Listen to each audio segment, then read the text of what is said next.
അല്ല ശരിക്കും വിഷ്ണുവിന് സപ്പോർട്ട് ഉണ്ടായിരുന്നോ ആ ടൈമിൽ വിഷ്ണു വരുമ്പോ വീട്ടിൽ നിന്ന്? എനിക്ക് കുഞ്ഞുനാള് പോലെ വീട്ടിൽ നിന്ന് സപ്പോർട്ടാണ്. പക്ഷെ എന്നാലും ആൺകുട്ടികൾക്ക് ഒരു ബേസ് എഡ്യൂക്കേഷൻ വേണം, അങ്ങനെ നീ ജോലി നോക്കണം, അതിന്റെ കൂടെ നീ നടത്തിക്കോ എന്നൊരു ഉപദേശം പോയി തന്നില്ല? അല്ല അതൊക്കെ ഉണ്ട്.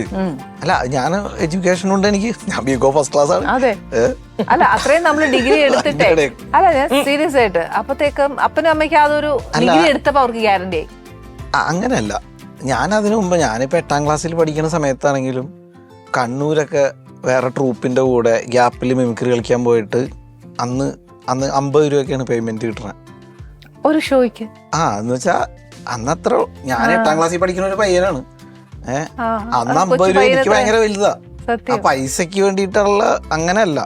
എന്നാലും നമ്മള് ഇപ്പൊ ഞങ്ങളുടെ വീടിന്റെ അടുത്തുള്ള അമ്പലത്തിലൊക്കെ ഉത്സവത്തിന് പ്രോഗ്രാമിനൊക്കെ ഞാൻ 1 man ഷോ ആണ് കയറി ചെയ്യണം ഒറ്റയ്ക്ക്. അപ്പൊ ആണെങ്കിൽ കുരുട്ടടക്കേടെ അത്രേ ഉള്ളൂ. എന്നിട്ട് കയറിയിട്ട് ഞാൻ ചിത്രഗീതം എന്നൊക്കെ പറഞ്ഞ പരിപാടിയൊക്കെ ചെയ്യണം. ഞൊടിയിടയിൽ പോയിട്ട് ഡ്രസ്സ് മാറി വരിക, സുരേഷ് ഗോപിയുടെ സോങ്, നസീറിന്റെ, ജയന്റെ, ഇതൊക്കെ അങ്ങോട്ട് ചെയ്ത് അപ്പൊ ഭയങ്കര കയ്യടിയും ചെറുപ്പത്തിലൊരു ചെറിയ പയ്യൻ ഇങ്ങനെ ചെയ്യാന്ന് പറയുമ്പോ അല്ലേ. അല്ല അപ്പൊ എനിക്ക് നോട്ടുമാലയൊക്കെ കിട്ടിയിട്ടുണ്ട്. അപ്പൊ എന്റെ പാരന്റ്സിനെ സംബന്ധിച്ചിടത്തോളം അവർക്കും ഭയങ്കര സന്തോഷമുള്ള കാര്യം.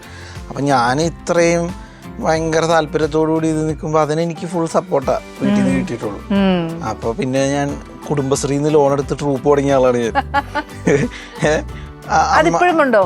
ഇല്ല, ട്രൂപ്പൊക്കെ നിർത്തി. അത് ആ ട്രൂപ്പിൽ നിന്നുള്ള വരുമാനം കൊണ്ട് തന്നെ ലോണൊക്കെ കംപ്ലീറ്റ് ചെയ്തത്.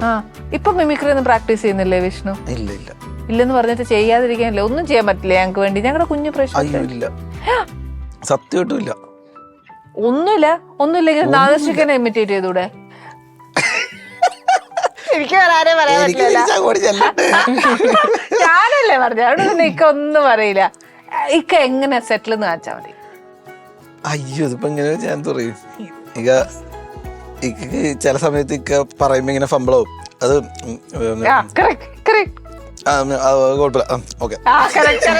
ഇത് തന്നെ കേട്ടോ. ഇക്ക ഇനി കണ്ടു കഴിഞ്ഞാൽ ഇത് പറഞ്ഞോളും, ഒരു കുഴപ്പമില്ല, ധൈര്യമായിട്ട് പൊക്കോളും, ഞാൻ പറഞ്ഞിട്ടാ ചെയ്തു തന്നെന്ന് പറഞ്ഞാൽ മതി, കുഴപ്പമില്ല,